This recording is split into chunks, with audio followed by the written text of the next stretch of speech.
आप आईएमएफ को धमकी मत दें। आईएमएफ ने जो चीज़ें कही हैं आप उनको किसी भी तरीके से कुछ करने के बाद कुछ नेगोशिएशन करें, कुछ उन पे अमल करें और ये एग्रीमेंट को आगे बढ़ाएं। डॉक्टर शुजात मुबारक साहब, वेस्ट आपको सबक सिखा रहा है कि आप अपनी औकात भूल गए थे, अपनी औकात में आ जाएं। सच में आपको बता रहा हूँ, ये सारी सज़ा इसलिए मिल रही है क्योंकि पाकिस्तानी अपने कपड़ों से बाहर फैल के निकल आए थे, इनको अपनी औकात भूल गई थी।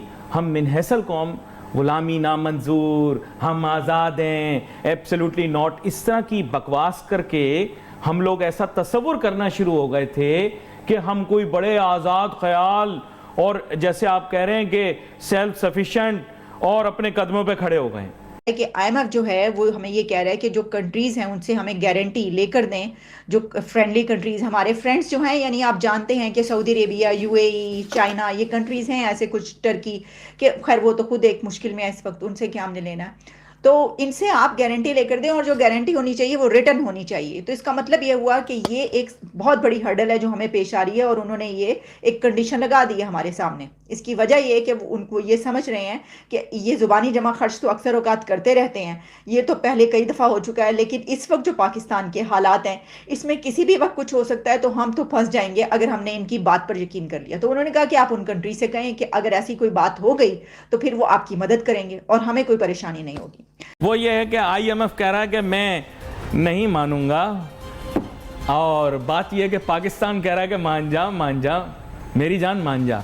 सामने रख के अगर इसका आप हकीकत में तजिया करें तो ये जो आपने मसालें दी हैं कि आईएमएफ ने क्लियरली ये बात करके कि आप सऊदी अरब, यूएई या चाइना से ये गारंटीज लेके आएँ, तो उन्होंने आउटराइटली और क्लियरली जो है वो पाकिस्तान को डिस्क्रेडिट कर दिया है कि आप जो है वो डिपेंडेबल नहीं है, हम आपको जो है ये लोन नहीं दे सकते और लोन की मिकदार देखें।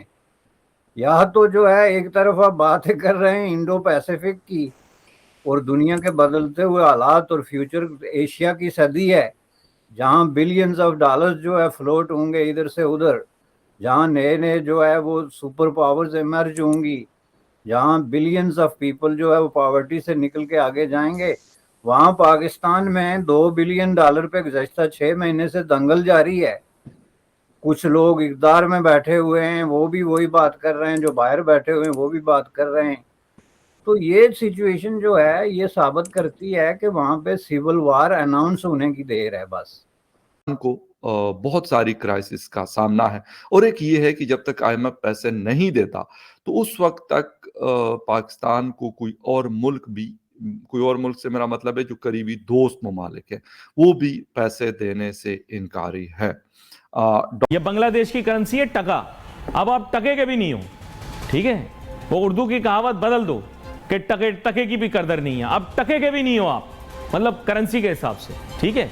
खुलांच हुआ पड़ा आपका मुल्क दिवालिया होने के नहज पर। मैं हमेशा कहता रहा कि डॉलराइज करो, कह रहे अगर डॉलराइज कर दिया तो 170 रुपए का डॉलर हो जाएगा, अभी 280 का हो गया, अब नाच लो गा लो, दर्दे डिस्को। मैंने कहा कि डॉलर लोगों को खरीदने दो, डॉलराइज करो पाकिस्तान की इकोनॉमी। नहीं, अगर अली भाई आपकी बात मान ली गई तो डॉलर 170 का हो जाएगा। जज्बाती हो रहे हैं, अपनी तरफ से सीरी देवी की तरह रिएक्शन दे रहे हैं। मैंने बोला भाई अगर आप ये काम कर दोगे तो आपको फायदा होगा। आज आपको फायदा होता, अब ना सिर्फ के दुनिया भर के आगे हाथ फैलाना पड़ रहा है, वो आईएमएफ वाले मान ही नहीं रहे। वो ऐसे टशन आपको दिखा रहे हैं ना, बिल्कुल वो ऐसे टशन दिखा रहे हैं, आपको समझ में नहीं आ रहा कि आप करो क्या। आप कह रहे हो नई शर्तें, नई शर्त उनकी कोई नहीं थी, ये पहले ही उन्होंने बता दिया था कि आपका सिलसिला चलेगा ही नहीं, आपकी इकोनॉमी तो सस्टेनेबल ही नहीं है। बड़े ड्रामे कर रहे थे, गुलामी नामंजूर, एब्सोल्युटली नॉट। उन्होंने हाथ मरोड़ के तोड़ दिया, अब आगे पता नहीं क्या करेंगे उसके साथ। देखिए जो इस वक्त हमारी सिचुएशन है ना, हमसे कोई कुछ भी कहे कि कुछ भी करवा सकता है, तुम्हारी ऐसी की तैसी कह के, यानी इस तरह की बात। जो एक ऐसा मुल्क हो जो कर्जे मांग रहा हो, वो आपको कर्ज देने से पहले, यानी हम एक बात करें कि कर्जे के लिए वो कहें कि आप ये करें, हम नहीं दे रहे, चले ठीक है, अगर नहीं करना तो ओके, हम नहीं दे रहे तो आप क्या करेंगे। पाकिस्तान की इकोनॉमी सस्टेनेबल नहीं है, पाकिस्तान के मॉडल के अंदर कुछ सस्टेनेबल नहीं है, लेकिन साइंस की किताब ये मजबूर कर देगी कि आपको मानना पड़ेगा। इकोनॉमिक्स के अंदर first factor of production land है, पाकिस्तान रकबे के हिसाब से 33वें नंबर पर, आबादी के हिसाब से 5वें नंबर के ऊपर आता है। आपको पता होगा, छठे से अब 5वें पे आ गए हम लोग, और कुछ नहीं तो घर में क्रिकेट टीमें जरूर पैदा कर रहे हैं तपा के। तो पोलियो वैक्सीन का कोई असर नहीं हो रहा भाई, ये मैं बता दूं। रकबे के हिसाब से आप 33वें नंबर पर हो, आबादी के हिसाब से 5वें नंबर पर हो। अब प्लीज साइंस की किताब ना पढ़वाना, क्योंकि मैं अब जाके रद्दी में भेज दूंगा अगर आज आपने ये नफी कर दी कि नहीं वसाइल हैं। सॉरी, नहीं है। पाकिस्तान की इकोनॉमी का केस प्लीड किया, लेकिन उसकी जो डायरेक्शन है वो बड़ी रियलिस्टिक भी है और बड़ी अफसोसनाक भी है। एक बात जिससे मुझे आपसे एग्री करना पड़ेगा वो ये है कि शायद आप पाकिस्तान की इकोनॉमी की सस्टेनेबिलिटी की बात करते हैं, मैं थोड़ा सा उसको माइक्रो कर लेता हूँ, थोड़ा फोकस कर लेता हूँ।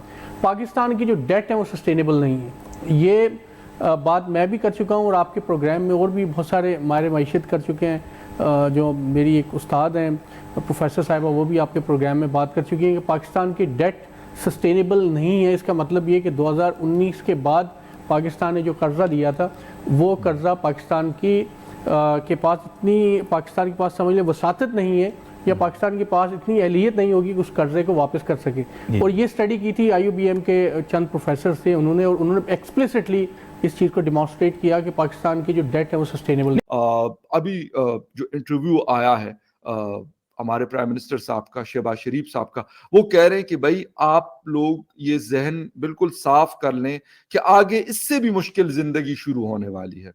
अब पता नहीं वो किस जिंदगी की बात करें, क्योंकि जीते जी तो मार दिया सब पाकिस्तानियों को, और मजीद शायद मारने की भरपूर तैयारियां हैं। इस अगडार साहब कह रहे हैं कि जी कंडीशंस पे कंडीशंस हमें आ रही है। सर ये आपका मसला है, ना तो हमने ये कंडीशंस लगाई हैं और ना हमने ये पैसे लिए और ना हमने ये पैसे खाए हैं। तो